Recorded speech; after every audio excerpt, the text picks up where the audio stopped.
Like we're just getting started. Welcome back. Flacco 11, good morning. Thank you for joining me this morning. Bright and early, 6 a.m. on a Thursday. Hope you brought your coffee. Or had some coffee, I should say. It's been a busy week. Boomerang, good morning. How you doing this morning?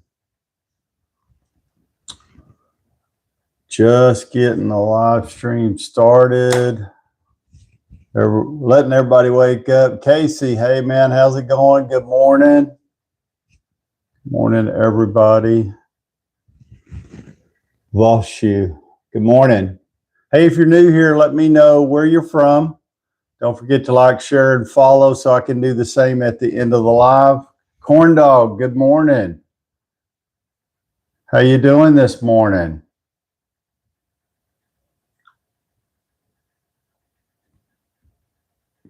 Motivation World, hey, how's it going? Good morning, Wayne. Good morning. How you doing?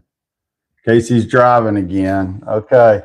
Well, I know you're headed to North Dakota, Casey. That's a pretty long drive. Brian Gonzalez just joined. Retired Army, Taz, Chris Greenwood, Michael. Hey everyone, how y'all doing this morning? Like I said, if it's your first time here, let me know where you're from. And then I always like to let everybody know that, like, share, follow. I do the same at the end of the live so that we all benefit and grow together. Casey's already made it to Nebraska. Okay. So you plan to be in North Dakota today, Casey, by the end of the day? Hey, Jessica, over here on YouTube. How you doing? Good morning. It's Thursday. I was like, wow, this is my fourth full day. Well, today will be the fourth full day of retirement. How about that? It's been a different kind of week. Working on a few projects. Actually, today I'm going to put up some radiant barrier on my garage door. I've been looking at all kinds of, has anyone ever done that? Has anyone insulated their garage doors or thought about insulating your garage door? Because here in Texas, it gets super hot. So you're going to be there by 4 today, Casey. Okay. That's pretty good. A couple of days of pretty hard driving, I'm assuming, since you came in. Although it picked up in Laredo and you're going all the way to North Dakota. That's pretty long ride.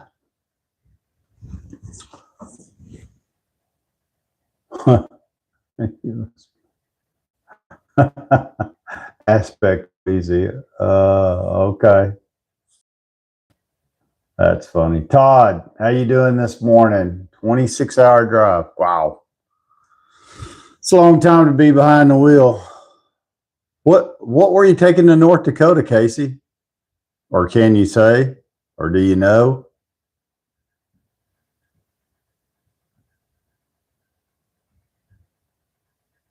MJ just joined. Hey, MJ, how's it going? Yeah. So, I was looking, I've been looking to insulate my garage door because when I priced one a few months back, when my springs broke on my garage door, and so I had to call a garage door repair company, and they're quoting anywhere between $3,500 and $5,000 to replace the garage door with an insulated garage door. And then they didn't even have them in stock. It would take 2 or 3 weeks to get one. And so I know people in the neighborhood who have gotten the insulated doors. And a matter of fact, my next door neighbor just got his done, and got an insulated door because of a big hailstorm we had. I don't know. I say just got it. It's probably been 3 or 4 years ago. And and I went and looked at it, and I really wasn't that impressed. Maybe it was just the brand of garage door he got. And then I went across the street to a retired lady that I know, and she had hers changed with an insulated door and was asking her opinion. And she wasn't really all that crazy about it either, as far as, for the price and what she felt like she got. And so after doing some research, you see a lot of people taking that foam board and cutting it into pieces and putting it in the panels. And that works, but it adds about 20 pounds or more, depending on how thick a board you put on there, to the garage door, which your springs may or may not be rated for. And, even if they are rated for, at worst case scenario or best case scenario, you still have to have the garage door people come back out and readjust your garage door so that the springs can account for the additional weight. So yeah. Mr. Rhodes, how you doing? Proverbs 25:28. A man without self-control is like a city broken into and left without walls. I agree. Have a great day. Thanks, Mr. Rhodes.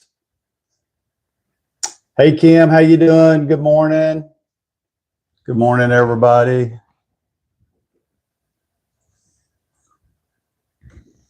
Anyway, so that's kind of on my radar today, and what I have determined that doesn't really add weight to your garage door. So one, you're going to save the service call from garage door repair. Hey, came in 909 join. Hey, how's it going? Is Apache. Hey, how you doing? Apache Junction. Ethan just joined. Hey, how you doing? Gail Ann, good morning over here on YouTube. How you doing? How's everybody doing on Thursday? It's Thursday. Can you believe we made it all the way to Thursday? My 4th day of retirement. Like I said, I was telling everybody that I'm going to start a insulation project on my garage door. And what I have determined is, and I've used this before because I used it in my other shop, but I used it up on the roof and the upper walls of the shop. It's just a radiant barrier, which is kind of like bubble wrap, if you've ever seen bubble wrap, except that it's got a reflective film, and the bubble wrap's in the middle, so that creates a little bit of an airspace. And I know when I used it in my shop out back, it probably reduced the temperature in that shop at least 15 to 20 degrees during the heat of the day. And so I know the stuff works, and I'm just trying to figure out what's going to be the best way to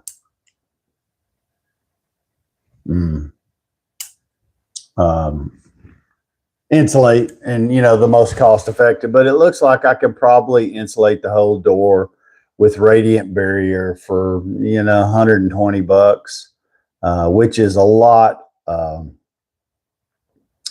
Which is a lot cheaper than a $5,000 insulated door, because there's nothing wrong with the door. And I just had a brand new set of springs installed on it, and $700 or $800 worth of work done on it, rollers replaced, all that fun stuff. So that's what I've decided to do. I'll have to show you a before and after. Here, if you're on YouTube, I'll just point you over where you can see the garage door. So you can see there's nothing on it right now. So and that's just a regular door. And for my TikTok peeps, I'll turn the camera here real quick if I can. Without, hang on, I may have to do a little adjustment here. So you can see the panels have nothing on them currently. And I'm going to put some radiant barrier on them and go from there. I think it'll be relatively easy. I believe I can do it a couple hours or so. And, you know, because the garage door people, every garage door has like a seal on the bottom that when your garage door is closed, it seals that bottom seal. It's just a rubber seal, but ours is worn out like they all do because they are rubber and they're, you know, direct contact with the ground. And I was told that they, on some garage doors, you can just slide them out and replace them with a new rubber seal. Of course, the one that I have doesn't give you that option. So what I did, and actually works better, is if you've ever seen that foam insulation that you can put around your copper pipes. Well, they make some that's like what worked on mine was 1.125 inches, and it fits perfect right around the bottom edge and has a sticky lip on it so you can stick it to the garage door. And it works way better than the seal that was on it. Looks good. So if you ever need to replace the seal on the bottom of your garage door, consider that. I bought three pieces, you know, 3 long pieces to go all the way across. I probably spent $12, $13 at Home Depot. So yeah, worked out good. Let's see what else is going on Thursday morning. Well, it's God, it's HOT here in Texas. we hadn't had much of a winter. I think it's about 70 something degrees outside right now, and it's going to be 85 again today. I think by the weekend they said we would be back closer to normal temperatures. Hey, Jake, did 2 interviews yesterday and got a job. Yeah, that's what I'm talking about, Jake. Congratulations. Hey, everybody. Jake got himself a job yesterday. That's wonderful. Jake, where did you get a job, if you don't mind telling us? Gillian says it's 19 degrees in Wyoming. That's cold. Horizon 191 just joined. It's an arcade. Oh, okay. You know, my next door neighbor's son and daughter both worked at a similar type. They had an arcade and then, you know, putt golf. I forgot what the name of the place is. And they worked there through high school, and they continue to work there through college. One of them actually graduates this year from college, and he's still working there because they're so flexible, and it's a good deal. It does. So congratulations, Jake, for getting his first job. That's how you do it, buddy. That's great. Gillian over here on YouTube says, "Go, Jake, go." Congrats. Always like to hear good news. TK just joined. Hey, TK, how's it going? Anyway, so that's kind of a project, and I'll let you know what I think, because my garage is finished, and you can see the wall behind me. The wall on the other side is just, you know, painted and textured. Eventually I'm going to do cedar on that side too. That's another project though. I've got to reorganize some more stuff on it. and above the attic, above our garage, it didn't come insulated when I bought the house, but I insulated and decked it myself. So I have insulation on 3 walls and the garage door. And now that I fixed the seal, just repairing the seal on it made a huge difference in the cold air coming in. And I want to put the radiant barrier on there because I know that'll knock it down 10 or 15 degrees. And what I'm hoping for is it's not air conditioned here in the garage, but I'm considering a portable type AC system for in the heat of the summer. And maybe, if I can insulate it and keep some of the heat down in here, it will be comfortable enough to continue just to not have to move any of my stuff to inside the house to do lives. Orientation on 17th next month. That's good. Hey, Florilla, how's the coffee? My coffee's delicious. How's everybody's coffee this morning? 2 thumbs up, mini split. So yeah, I was thinking about putting a mini split in, but we have an HOA, and if I put a mini split in, I don't know if they'll go for that. I have to get approval. Isn't that stupid? And I even have a AC guy that he put in a couple of mini splits in my office and did a really good job. And he's a local guy and was pretty fair on the price. So I don't know. And I have a brick on the outside wall. So, they'd have to figure out how to go out the wall with, and drill a hole and set another unit. But anyway, I'm not sure how that would work. I mean, I'm not really crazy about the portable ones. I've used one once before when our air conditioning system went out. I rented one, I think. And so because it was going to be, 3 or 4 days before the AC company could get out and get it replaced. And so we kind of suffered for a few days, but I just wasn't, I don't know if it just that particular one wasn't very good or what. I've thought, I have an idea about putting in like a window style unit and building a frame for it to set in, but then you have to figure out how you're going to exhaust the heat that it produces. And that I have not figured out yet. So, hey, mini splits might still be the best way because they could probably, just guessing, set a mini split and come up and through the attic into the garage to put a mini split in. So I'll see. I'm not 100% sure what exactly I'm going to do, but yeah.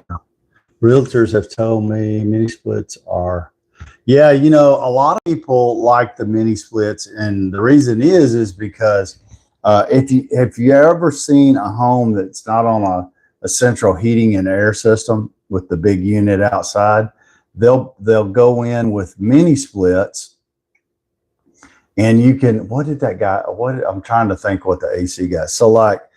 In my office, we had 2 actual mini splits, 2 parts of the office, but there was only 1 unit outside, and it was a 3.5 ton unit that ran 2 mini splits off of it.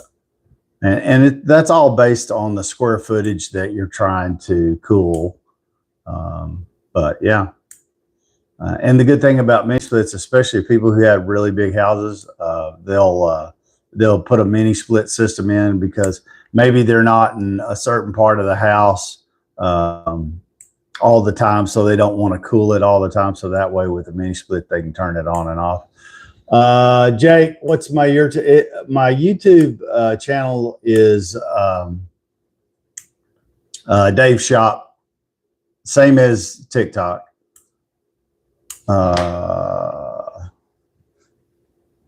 Let me look here. Hang on.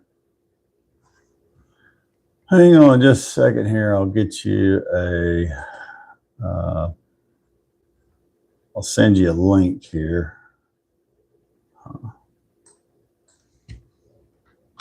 There we go. Let me get back here. There you go, Jake. Well, I think you answered my question. What is a mini split? Well, so a mini split really is it's the actual unit that that blows cold air, probably, I don't know, 2-3 foot wide, sticks and is mounted on a wall and sticks out about maybe 6, 8, 9, 10 inches. And they don't heat, they only cool. And so, yeah, it's a way to it's what they call zone cooling, so that you can cool specific zones. And they're really much more efficient than a window unit. Window units are not very efficient at all. So, yeah. I mean, depending on what my final decision is, and I just hadn't come to it yet, is I do have an option where I might go to the shop I have that's out back, because it has electrical run to it, and I could easily install a mini split there. But I would need to reorganize and basically put up a wall, do a little more insulation, install a mini split, and put an office out there, so that I'd actually have, when I say office, a shop office, something similar to this, where I could do that. And then, if I did decide to do that, the other thing that I have noticed is that I would have to have AT&T come in with a separate internet feed to that office, because it's too far away from the house for wireless. And they tell you, oh, wireless works good. Well, I can get a wireless signal out there, but when you begin to streaming takes up a lot of bandwidth. And a lot of times, my experience, and I tried it, is you start getting where your internet connection's buffering and it disconnects. And yeah, thanks for the appreciate that. Thanks for the heart me. Hey Ed, how's it going? So yeah, so I hadn't decided 100%, but I'm gonna put some radiant barrier on the garage door one way or the other, because I mean you're looking at the max $120 investment and a little bit of my time, and even if it doesn't reduce the heat enough in the summertime, it will reduce the heat. And I never have understood this, builders not finishing and insulating garages, because between your garage and the house is a wall, and in that wall. But when your garage temperature with the garage door closed gets to 100 degrees in here, most people have a door, and the doors are notorious for leaking air and not being the best in the world as far as insulation goes. So yeah. Oh, Casey, that ain't good. Hope you don't got the flu, man. Everybody says, and of course, whether this is really true or not, I don't know, but the media is reporting that the flu is pretty bad this year. So yeah. Happy Friday Eve. Somebody asked me the other day, said, what day is it? I was like, oh, I said, I don't know, because I'm retired. I knew what day it was. I was just giving them, you're playing with them. So yeah. I don't know. Emiliano. So let's see, what else was I doing? Oh, I posted. So last night I posted a new a video. It's called "Would You Rather," or no, not that's something that's coming. What would you do? And I just, and of course I posted on all the social media platforms, and so surprisingly I got a quite a few responses from that. But the question of the day about jumping out of, if you're going, so I'll ask everybody here just in case you didn't see it. If you were going skydiving, would you jump on your own or would you need somebody to push you? And I guarantee you, I'd be like Claude the Cat. For one, I would never be in the plane. And two, if I was in the plane, if somebody talked me into that part of it, you would definitely have to push me out. I couldn't jump on my own, I don't think.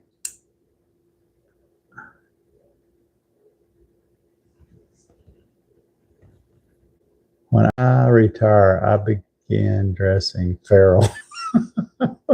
It's great not having a dress code. That's pretty funny. You just started dressing feral. Faux Realty's over. He said when he retired, he started dressing feral. He said it was wonderful not having a dress code. Uh, I just strapped to sandwich no lie. Really? Jump with the best on her 60th. Well, like I said, you got more guts than McGillian. Would you jump out of a perfectly good airplane? Tell the truth. I couldn't do it. I'm scared of heights. Casey says he'd jump on his own. It's like, ooh, not me. And my wife's one of those. Yeah, she would go for it, and she'd probably jump on her own. I know the way they do it is when you first, if you just want to experience skydiving, that they have a professional that straps to you and actually does the shoot and all that fun stuff. I was bruised head to toe. Everyone loved it. I was petrified. Yeah, so you see sometimes when they sometimes when you see when they do that, the guy that you're strapped to or the person you're strapped to is on the bottom and you kind of like, glide down. But I've heard stories that doesn't always happen that way, that sometimes if the landing's not just perfect, you can and you're on the bottom usually, and you get tumbled and tangled up and drug a little bit. And I was like, yeah, I don't think I'd like that. One, you just, like I said, I don't think you'd ever get me in a plane to do that. I might have done it when Gail Ann said maybe when she was younger, not so much now. I mean, you see now on the news, not far from here, down in San Marcos, they have an airport where they do that. And we've had a couple of World War II veterans that actually, like on their 99th or 100th birthday, they actually jump and parachute out of an airplane. So can you imagine? I mean, we're talking about doing it now in a controlled environment, but could you imagine during World War II that we had young men loaded up in military airplanes, flying in the middle of the night? So it's not only are they a lot higher than they are when you go skydiving here, but they were flying it in the dark and they jumped in the dark. And they couldn't even see the ground where they were jumping. Can you imagine the guts it took to do that? That's why I always say the people who lived through that era, wow, there were some brave people that stepped up, and they did it. They volunteered to do it. They were stumbling over each other to get enlisted. And that's not the case anymore. Yeah. Have you been in a hot air balloon? No, I don't think I could do that either because, like I said, I'm scared of heights. I of course, I was younger then, but um, we had. So I don't know if any of you keep up with any kind of weather events, but if any of you remember the Category 5 tornado that hit Gerald, Texas.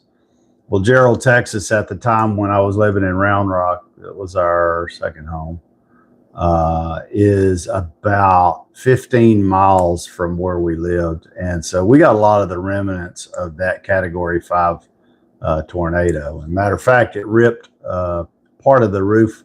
I had roof damage and took a big tree out and all that. And anyway, I was going around and around with Allstate insurance, which I'll never have insurance with again.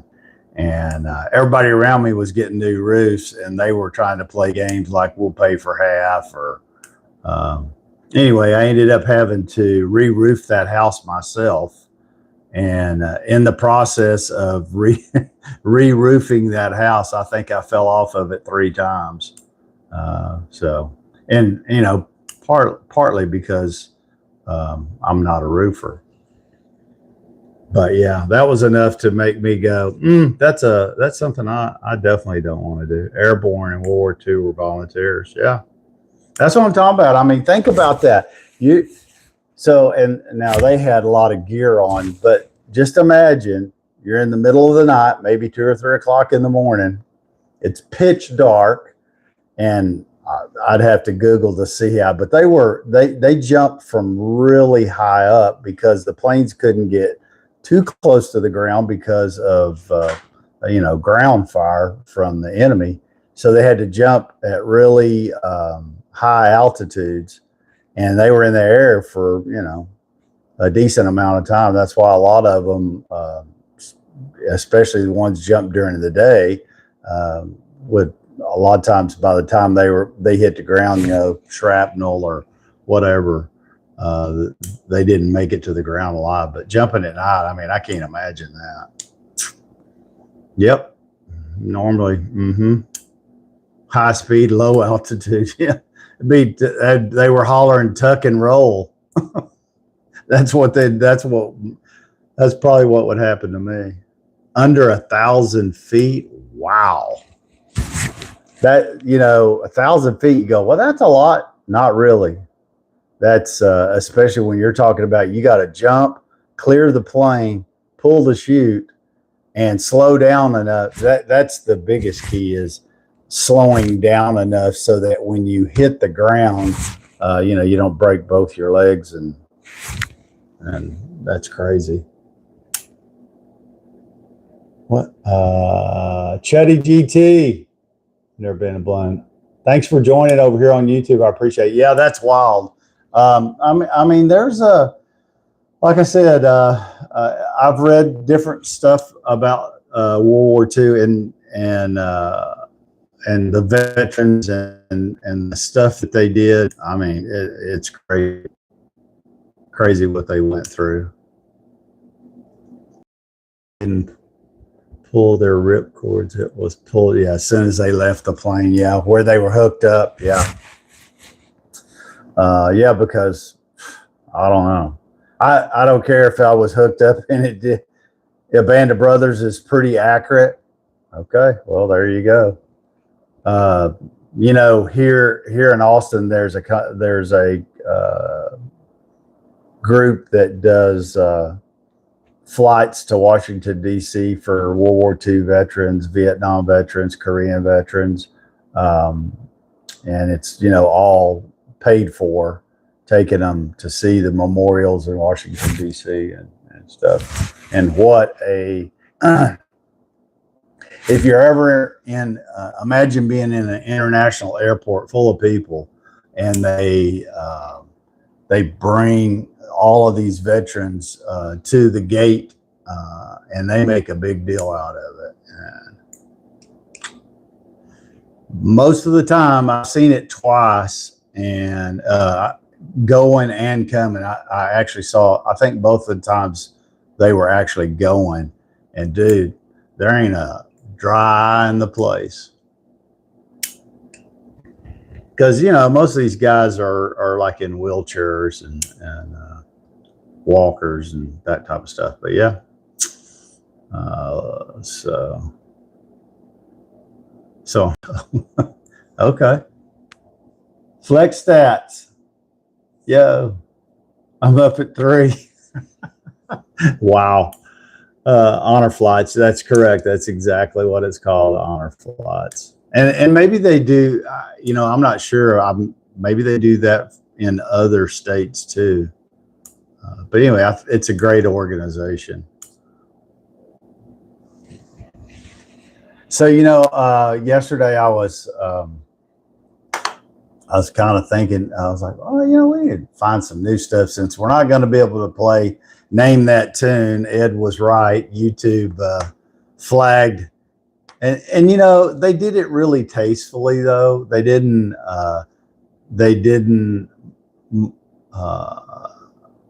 they can do a lot of things if you violate their policy, but they were really pretty cool about it. They were like, hey, can't really do that. We're going to have to make sure that live that was recorded that day, they demonetized it, which was okay. And they just let me know, hey, just so you know, don't do that again. And we had to demonetize that. And they even gave me the option to protest, but I was like, nah. I didn't know what they would do or not do. I was hoping that they wouldn't do anything since we don't play the whole song, but I was wrong. They do. And I know they're just trying to protect themselves too.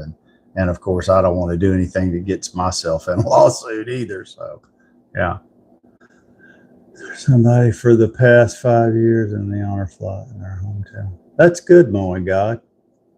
Yeah, I have donated to that. They have a here in Austin. They do like twice a year. They'll do a fundraising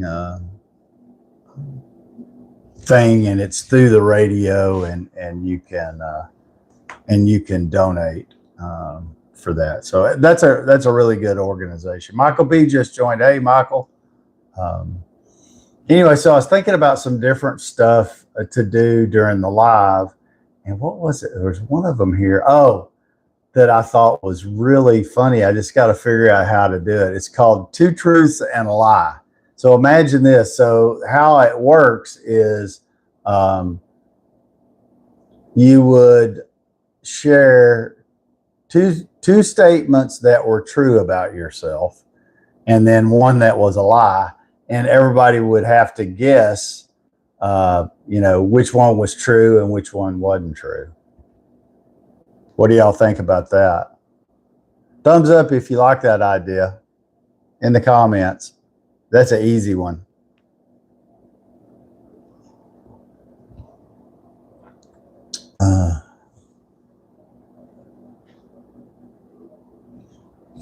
And so, what is the date today? Today's the 8th. So has everybody taken their Christmas tree down? We actually didn't. Well, I did. My wife helped me some with the breakable stuff. She did that part of it. I did all the physical labor part of it. But we actually took down the Christmas tree and all the Christmas decorations. Began to get World War II vets to the new memorial in DC. Yeah. There's not very many World War II vets still alive. You're right.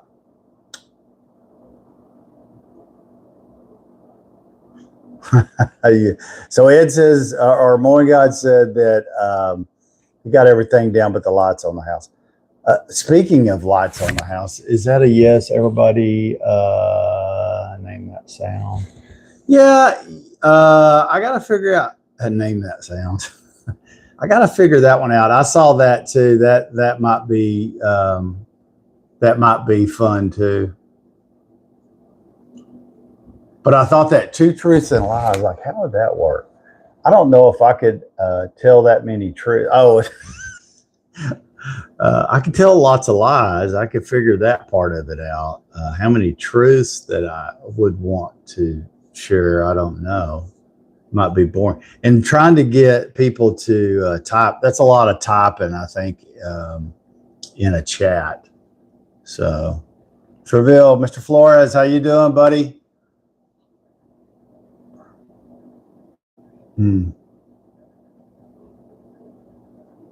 That's funny too. Finish the phrase. Okay. Yeah. How about this one? Finish the phrase. So here's an example, and let's see what people come up with. It's called finish the phrase. So everybody finish this phrase. My perfect morning starts with what?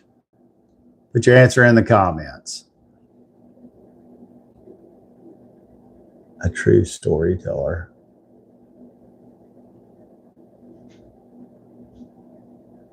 Kim says her perfect morning starts with coffee. Mine too. I'm definitely a coffee person.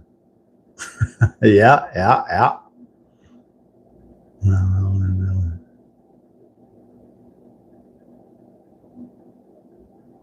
Yeah, for sure. So Ed and them, yeah, if you have a live tree, of course we don't have the live tree.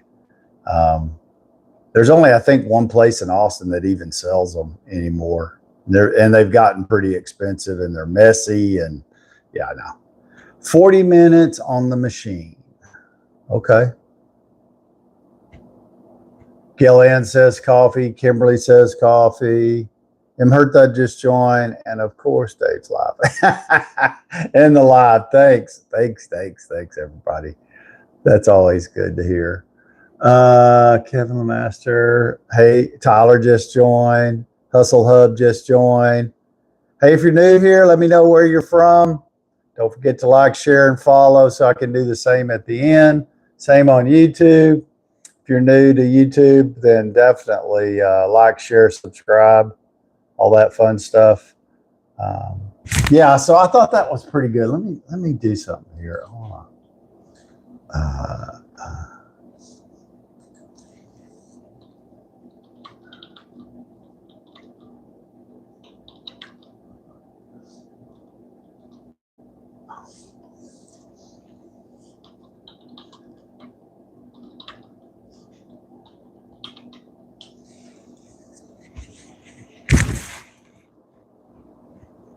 Okay, so here's the next.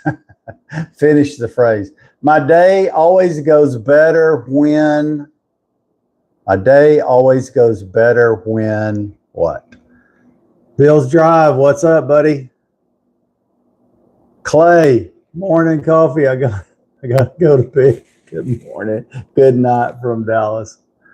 Oh man. Hey, have a good sleep. Thank you for joining us this morning. Short and sweet, baby. Okay, so finish that phrase. My day always goes better when I get a good night's sleep. Yeah, I think a lot of people are like that. When I have time.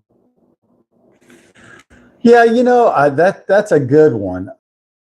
And that's not even part of this, but I think that's a great answer, Kim.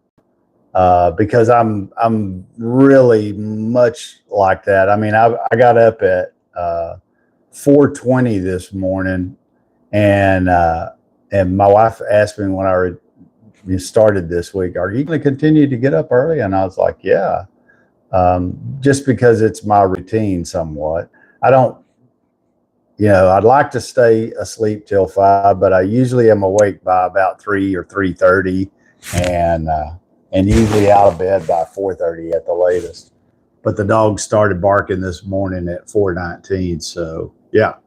But yeah, so I'm definitely an early riser, but I like that. I call it me time. And I think everybody needs me time. And I mean, that can be first thing in the morning. That could be sometime during the day. Maybe in the whatever works for you. But I agree. I think you need to have time, me time, or reflection time, or just, something where you don't have 50 people asking you questions or any demands on your time, and you can just sit and think or sit and relax, and not necessarily be asleep. My day goes better when I get a good night's sleep. I like that, Ed. Sleep is really important, especially as we get older. Sleep's really important. Anyway, yeah, for sure. I like this one. All right, so finish this phrase. The first thing I think about in the morning is what? I can tell you first thing in the morning, I'm probably not thinking much of anything except what the world am I doing awake this time of the morning?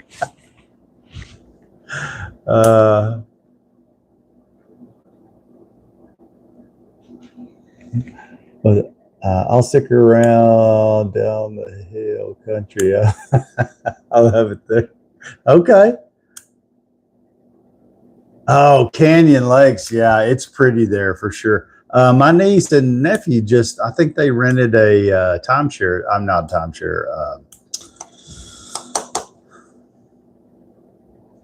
Anyway, they rented a house there for like a week. A bunch of them get together at the end or during the year, a certain time of the year, and they all go spend a few days there. So it was really, the house they were in this year was really nice, and it was at Canyon Lake. I'm still here. Okay, okay, Gail Ann. So did everybody hear that last question? The first thing I think about in the morning is, I think the first thing I think about in the morning is, thank God he has awakened me for another day on this earth. Sometimes sometimes by the end of the day, I'm like, God, what a day. And then other times I'm like, hey, it's been a really good day. So, but that's the first thing that probably comes to my mind is, wow, he has awakened me for another day. Think about that. Let's see, what else?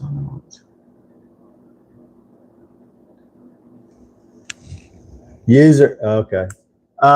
So here's another one. Finish the phrase. I laugh every time someone says, John Boy, hey, how's it going? No, that's not my answer. That's just somebody joining the live over here. So I laugh every time someone says what?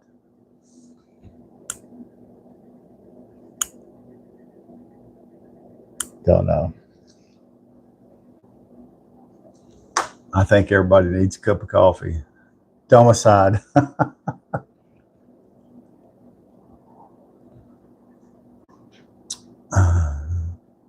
John Boy, the N.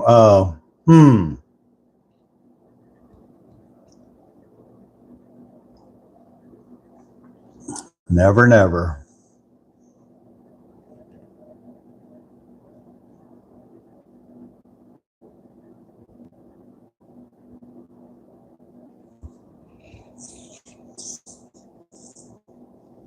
So I posted two videos last night. One was question of the day, and that was about jumping out of airplanes, which I got a lot of comments on. What would you do? That's pretty crazy. I don't even remember what the question was. But anyway, it was, what would you do? Which I thought was kind of fun. Where was that? I don't remember what question it was I asked. Okay, what would you do? Well, this is a really easy one. Spartan, you asked that same, if you or somebody else asked that same question yesterday, and the answer is no. Okay. I never jump out of a perfectly fine airplane. I'm with you there, buddy. Me either. That's why I said they'd be chasing me around the airport trying to catch me to get me on the plane. Yeah. Anyway, I thought this was funny as like playing, what would you do? Because think about that. There's tons of questions you can ask people about what would you do? Um, and I think the question was, I remember it now, was if you borrowed something from a neighbor or friend, and while you had it, you broke it, what would you do? And the reason I asked that question, and I thought was pertinent last night, is I have people ask me all the time if they can borrow a tool or tools, and I always let them borrow it. But in my lifetime, I've had people borrow stuff, break it, not say anything about it, bring it back because maybe it's something that's not obvious damage. However, I've had them bring it back. Hey, this broke. I was like, okay, and they just hand it back to you and leave. And so that makes you not want to loan out any of your tools, but I still do. I do it all the time. But yeah, a lot of people, that tells when that has happened to me, that person never borrowed anything from me again because I would never loan it to them, or I'd just tell them I didn't have it. My dad taught me a long time ago is if you ever borrow something, you either take it back in better shape than you got it, or if you break it, you buy it. And I've had to borrow stuff before, and I always try to live by that motto is like, if you borrow it, take it back in better shape than what you got it in. And if you break it, you buy a new one. In the southeastern place. Yeah, that's true.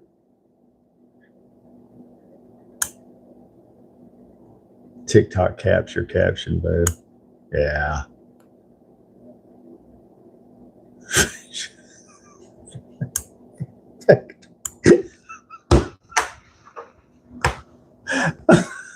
Sorry, I'm laughing over here. I'll have to tell everybody. So Moen God said his brother borrowed a fishing boat and brought it back 20 years later. Oh, that's pretty funny. Yeah, that's what a lot of people responded to, and I kind of thought that that's what most people would say is, they would replace it or buy a new one. But it's always fun to ask those kind of questions. What would you do? I've got some other ones. I'm probably going to post a few more videos like that because that was just something that came to mind, and I thought, oh, that might make a good video.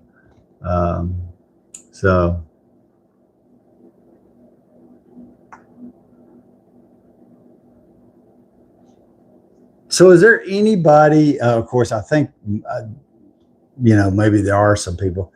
Are there anybody? Is there anybody on the live currently that is pretty handy and does likes to do stuff yourself instead of whatever? Maybe you have a hobby. Maybe you do woodworking. Maybe you're a mechanic. I know we've had some mechanics on.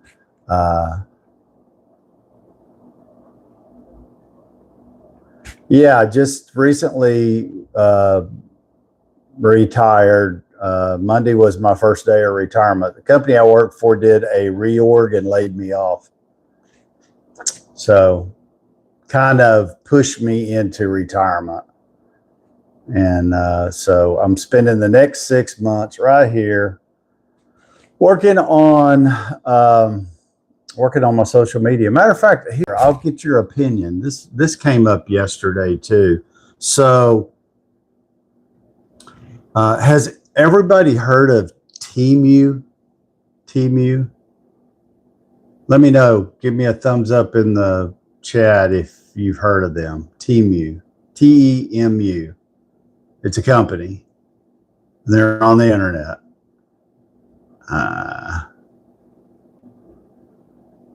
Yep, I'll see you tonight, Ed. Thanks. Behave. Have a good day. Temu is they're not like TikTok, but they sell. They're kind of like an Amazon or so. You've heard of it. Has anyone else heard of Temu besides Kim and me? Temu, Temu.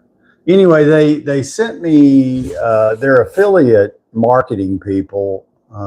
Cheers.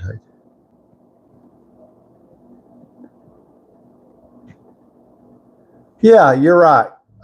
You're correct. And I do make some money off of social media. And, of course, it's not that much. However, it's always been just kind of a side gig and when I could work it in. So I don't know what it will do, working it. And when I say full time, I don't sit here in front of the computer working on it 8 hours a day. However, I do probably spend several hours a day working it. And, everybody, YouTube offers an affiliate, Amazon, TikTok, everybody has their program. And Temu reached out to me and, they're trying to see if I want to do sign up for their affiliate program, and theirs is a little bit different.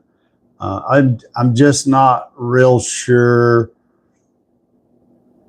I know what they sell predominantly is are items that are made in China or Taiwan or whatever.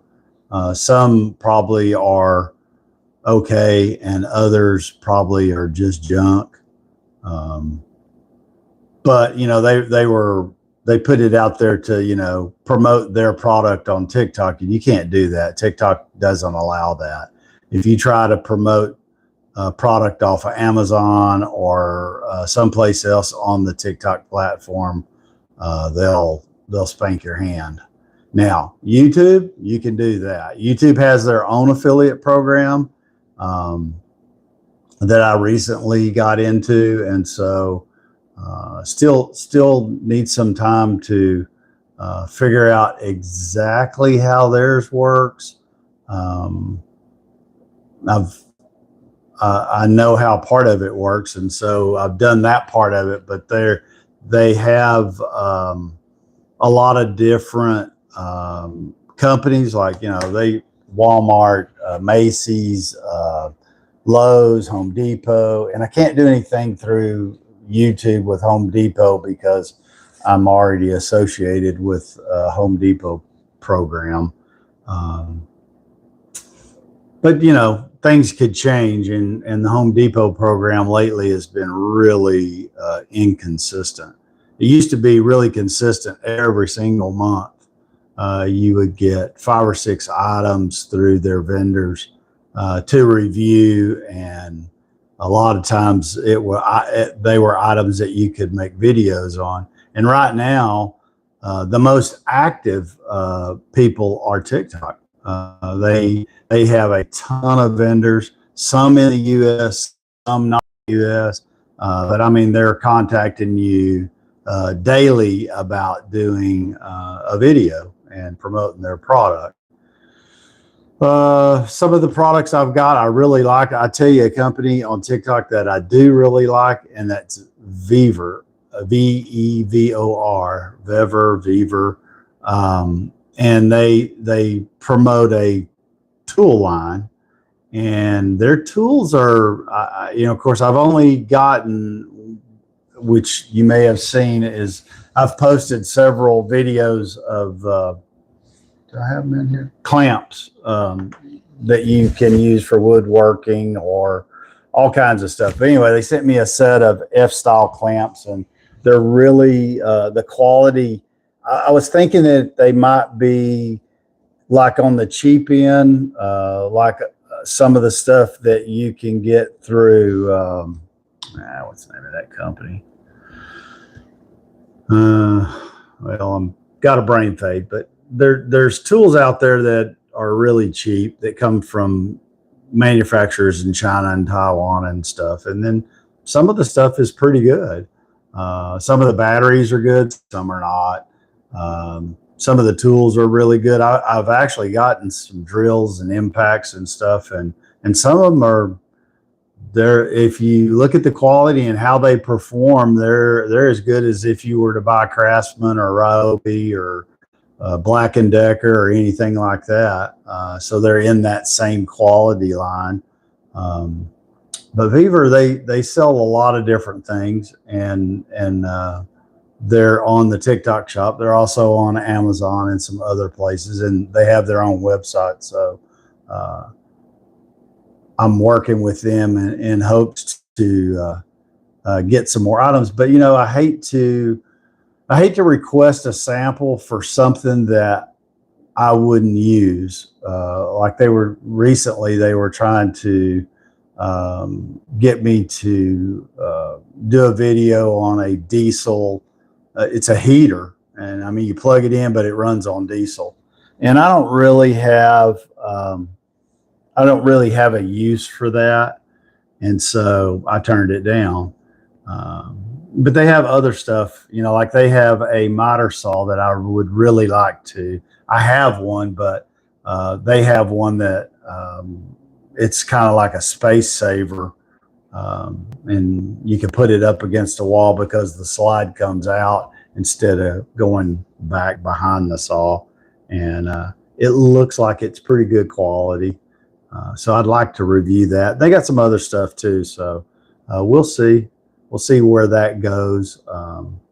Their requirements are a little more stringent, and I get it because the stuff that they're selling's a little more expensive. But the clamps are really good quality, and for the price they had them at, if you go look at clamps in Home Depot or Lowe's or Ace Hardware, they're pretty expensive, and these are just as good quality and a lot less expensive. I learned a lot from the internet. There you go.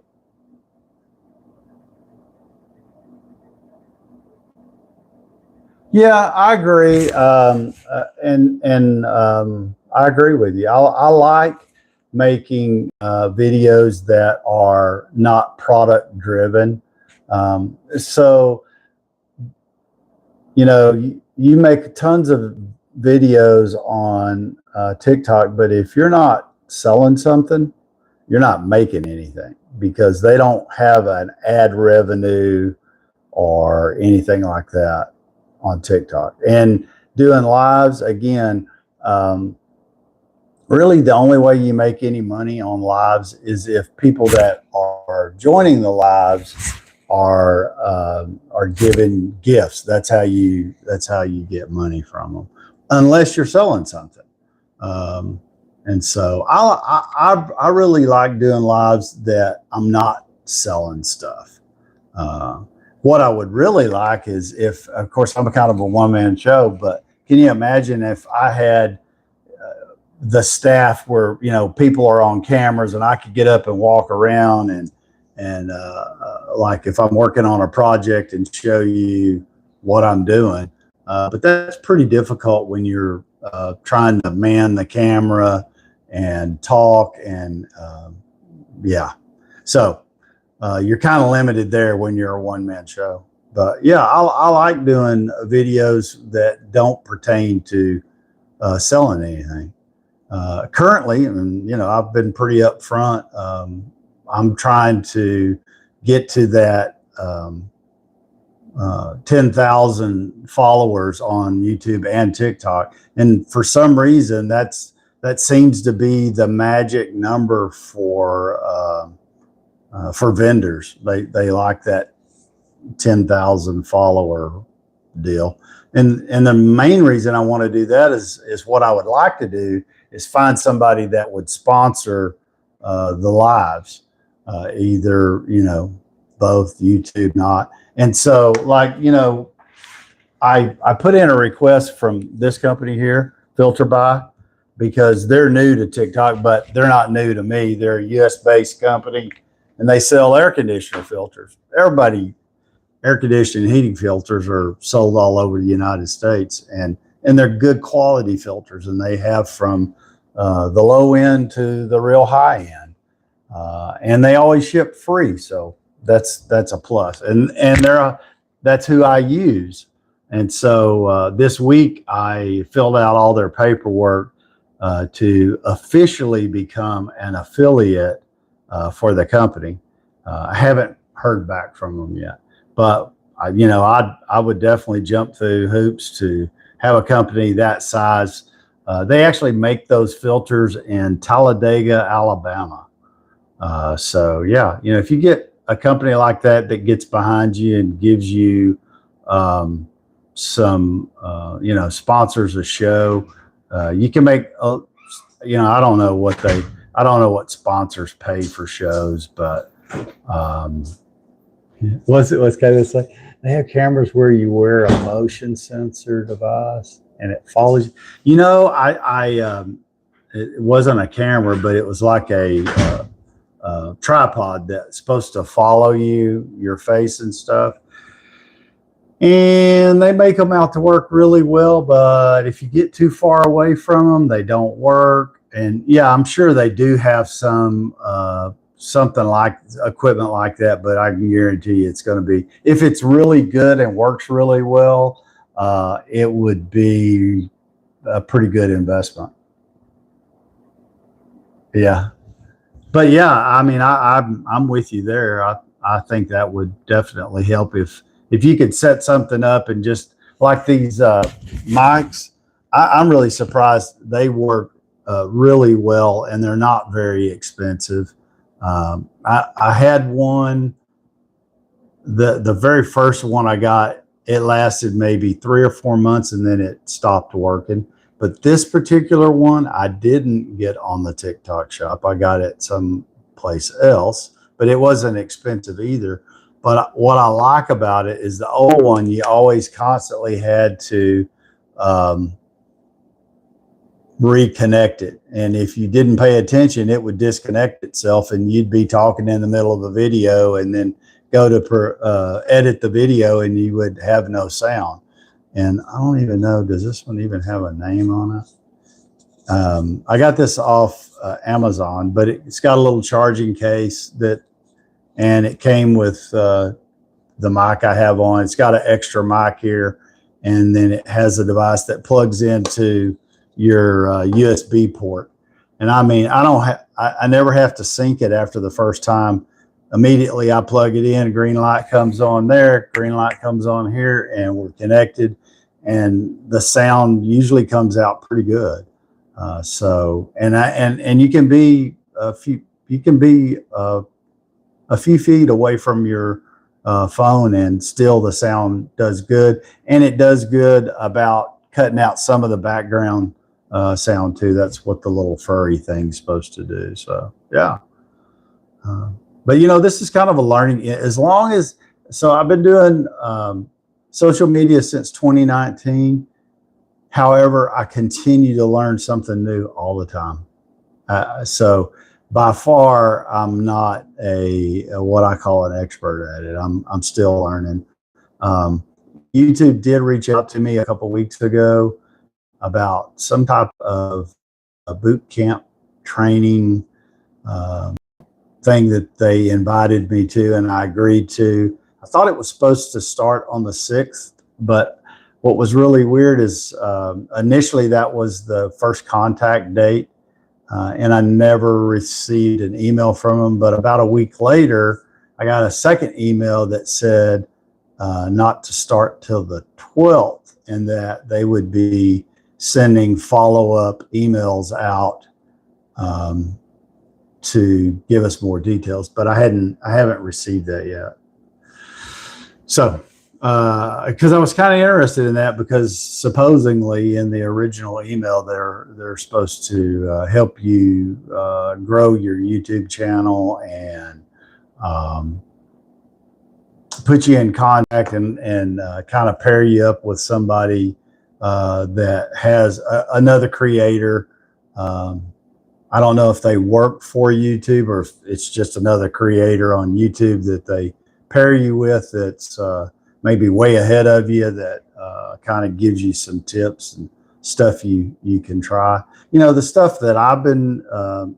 So the one thing that helps, at least on YouTube, and I think it helps on any social media, is to be consistent. So the number one thing that's helped me on TikTok is going live, period.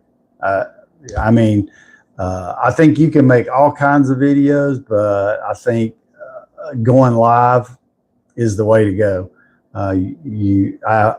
I've gained more followers faster. You have one-on-one contact. They get to talk to you, see your face. So I think you develop a better relationship. I mean, I've made some really good friends. Ed, Casey, Chris, I mean, numerous people doing live. So yeah, I think that helps. And then by streaming it, since I started also streaming the same live on YouTube, YouTube turns the lives into a full blown video. So if you do miss a live and you want to see it, you can always go to the YouTube channel and watch the live or listen to the part you want to listen to or whatever. And once I started doing that, each live gets anywhere probably in the first week after it's over between 300 and 800 views. Do they watch the whole live? Probably not. But it's still getting some views. And so that helps you with ad revenue and just time on their platform. And you do pick up I've picked up some new followers. And so, yeah, I think the lives definitely help. And then the other thing is you have to consistently post. That's probably and when I say consistently, I mean every day. Because with social media, the moment you stop, it's over. I mean, it may take a while for it to be over, but it's over. They stop showing your videos. I mean, it just slowly but surely shrinks. And I don't know what TikTok's is, but YouTube's policy is if you're not posting at least once every 6 months, they'll turn your channel off.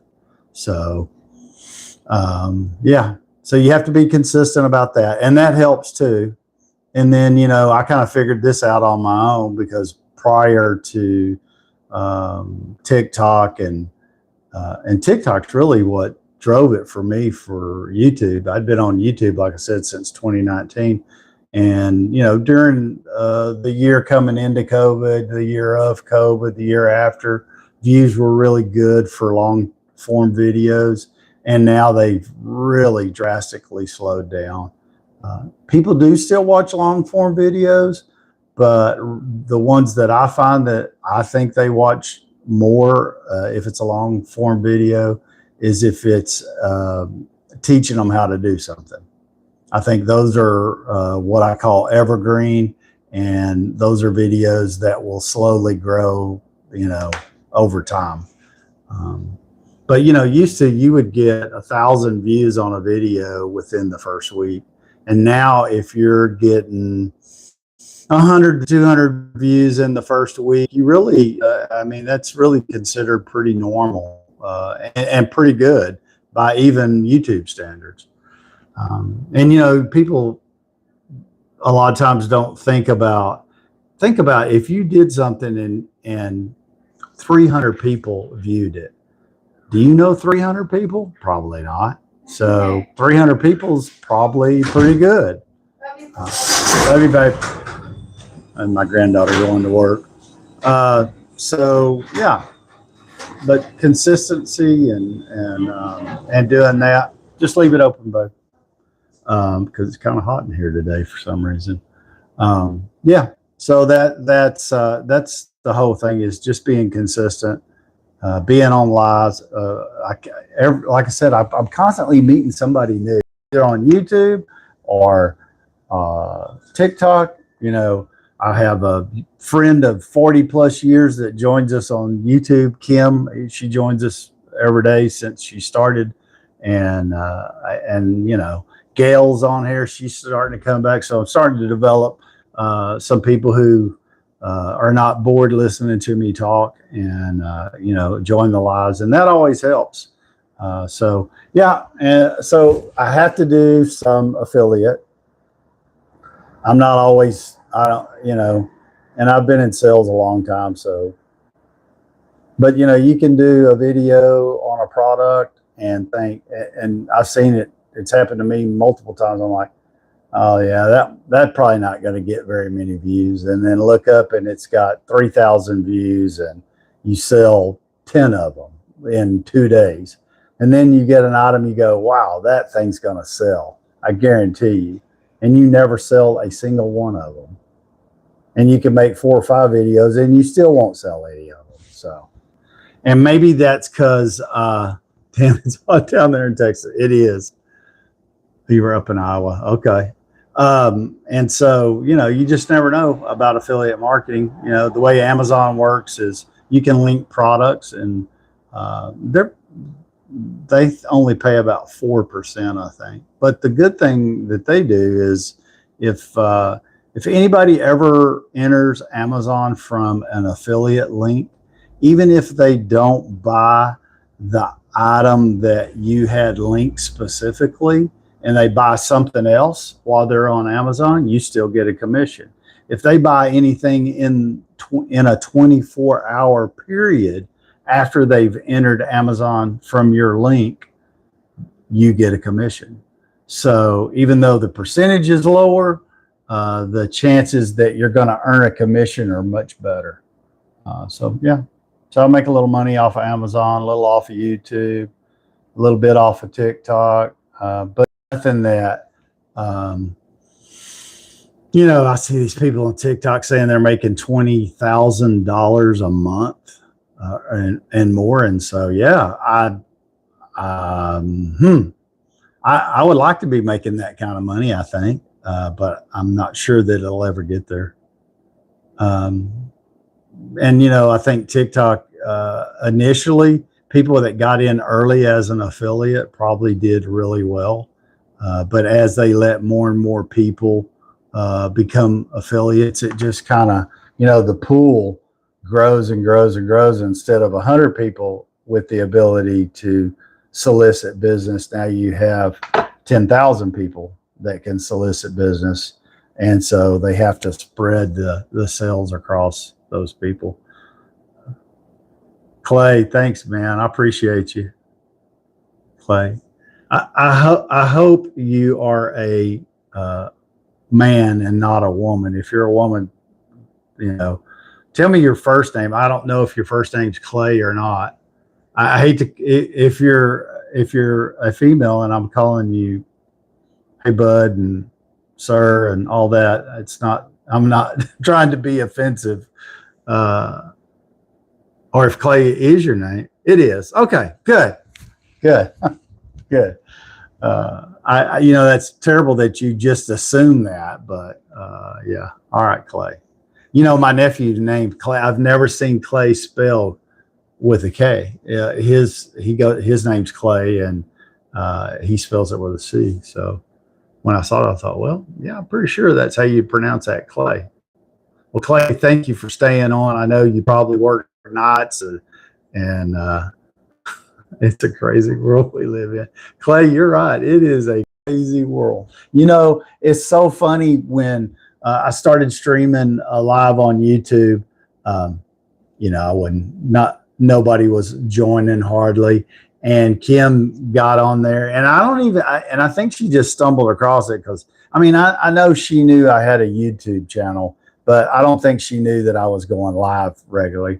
And she started joining, and ever since then, it seems like more and more people join from YouTube, which is really exciting. And it's really important when you get support from your friends like that. Because a lot of times, Kim, when we'd be playing games and stuff, she kind of takes the lead, and people have a tendency to follow along like that. So, yeah. So thank you, Kim. What time is it? Oh, it's 7:20. Hey guys, I don't mean to keep anybody any longer. 7:20, and I've kind of run out of stuff to talk about, but thanks for listening to me babble on Thursday. Tomorrow's Friday. We'll be back tomorrow at 6 a.m. So definitely come back, and I don't know what we're going to do. I think we're going to probably do trivia tomorrow. I like trivia, and I think most people enjoy it. So I think on Friday this week, we're going to do trivia. So we'll do trivia in the morning and have a little coffee and go from there. Thank you, everybody. Build it, they'll come. It's hard talking to yourself. Well, see, that's the thing is that, you know, when you first start, you're like, they tell you just talk. And, you know, you're like, really? You know, it's one thing in your head to talk to yourself. It's a second, it's a little more difficult to talk to yourself when you're, you know, looking at a screen or something. So, but anyway, a second granddaughter. You going in early too? Yeah, 7:22. Okay. All right. Have a good day. I like that. You send them off to work. They between school and work, they're gone most of the time. But yeah. Anyway, so thank you everybody for joining. We'll be at 6 a.m. in the morning for some more talk. Thank you for all the support today. Like I said, we're going to do trivia tomorrow. So come back and let's do trivia and have a super good Friday. And I'll see you then. Thanks everybody for the support and joining today. Bye-bye. Have a great day.